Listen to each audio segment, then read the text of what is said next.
सन 2023 में आई एक film Mrs Chatterjee versus Norway ने पहली बार भारतीयों को एक ऐसी दर्द भरी दास्तां से रूबरू कराया जो कि नॉर्वे की सरकार द्वारा बच्चा छीनने की परंपरा है।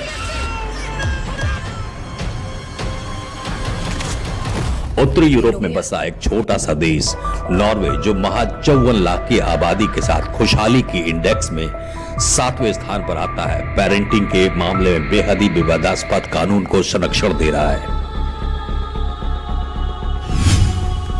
और इस कानून की चपेट में आते हैं एशियन दंपत्ति, क्योंकि भारतीय या एशिया में रहने वाले दंपत्ति नॉर्वे के कानून से ज्यादा परिचित नहीं है।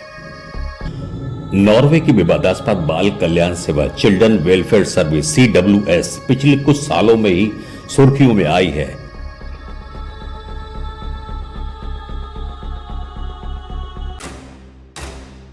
ऑक्सफोर्ड एकेडमी के अनुसार यहां का CWS फिनलैंड, डेनमार्क, स्वीडन जैसा ही है।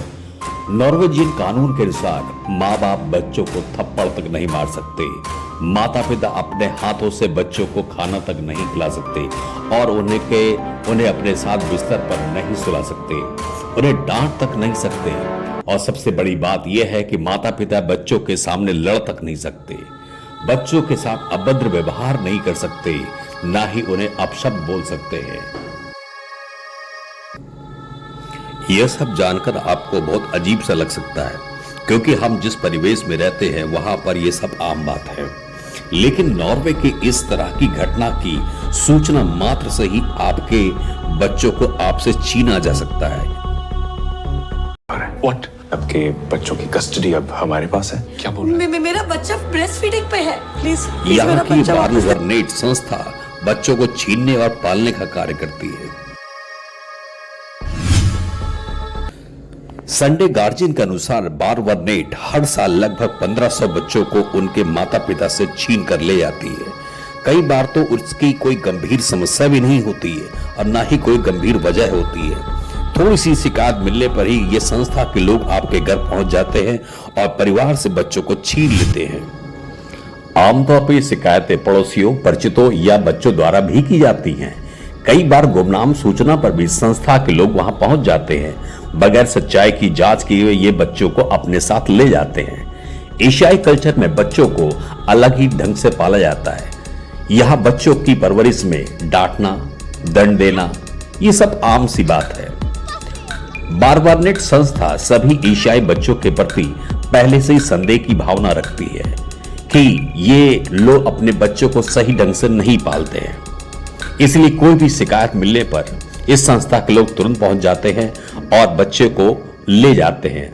फिर बच्चा को वापस पाने के लिए हमें कानूनी लड़ाई लड़नी पड़ती है। मिसेस चटर्जी वर्सेस नॉर्वे इसी तथ्य को, इसी सच्चाई को दर्शाती है।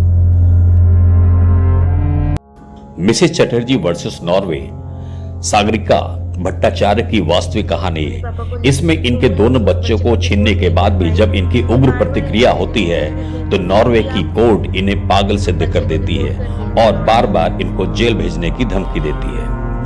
बार्नेवरनेट के कामकाज की आलोचना समय समय पर होती रहती है। यूरोपियन यूनियन भी इनके कामकाज पर प्रतिकूल टिप्पणी कर चुका है। पूर्व चेक राष्ट्रपति मेलोस जेमेन ने बार्नेवरनेट के इस कार्य को नाजियों की तरह काम करने वाली संस्था तक कहा है। यूरोपियन मानवाधिकार न्यायालय में बार्नेवरनेट 1 दर्जन से भी अधिक बाल कल्याण के मामलों में हार का सामना कर चुका है। बीबीसी के अनुसार 2018 में नॉर्वे के बच्चों के मंत्री को वकीलों, मनोवैज्ञानिकों और सामाजिक कार्यकर्ताओं सहित 170 प्रमुख लोगों ने पत्र लिखा, जिसमें बार्नेवरनेट को दुष्ट संगठन कहा।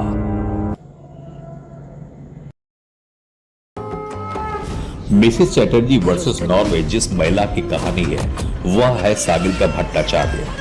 11 मई 2011 को नॉर्वे में रह रहे सागरिका भट्टाचार्य के बच्चों को CWS ने अपनी कस्टडी में ले लिया था, जिसके लिए पति पत्नी को बहुत ही ज्यादा मुसीबतों का सामना करना पड़ा।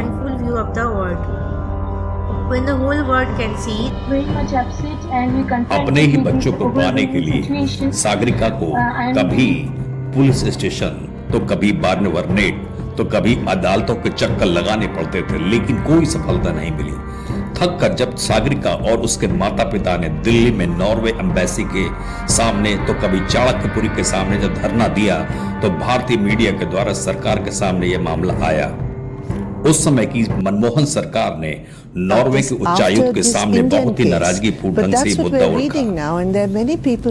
वृंदा कारक जो कि सीपीएम से राज्यसभा की सदस्य थी, सागरिका से मिली और करार ने मुद्दे को विदेश मंत्री एस कृष्णा तक पहुंचाया। 1.5 महीने पहले अगर विदेश मंत्री ने ये बात देश को कही कि हम बच्चे तुरंत ले आएंगे, तो आज तक उस समय संसद में विपक्ष की नेता रही सुषमा स्वराज ने इस मुद्दे पर बहुत ही उग्र प्रतिक्रिया दी। तो इसलिए ये जो लॉज की बात है, ये लॉज की बात हम सुनने को तैयार नहीं है। हमारे यहाँ इसको किडनैपिंग का लॉ कहते हैं जो उन्होंने यहाँ किया है।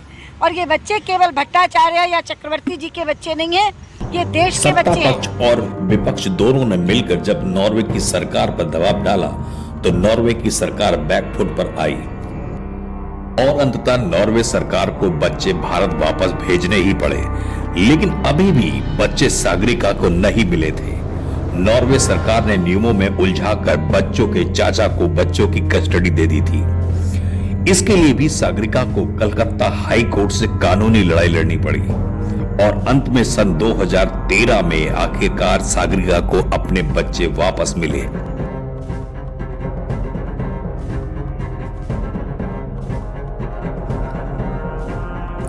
ये घटना सिर्फ सागरिका के साथ ही घटित नहीं हुई, बल्कि हजारों प्रवासी लोगों के साथ हो रही है जो रोजगार की तलाश में नॉर्वे आते हैं।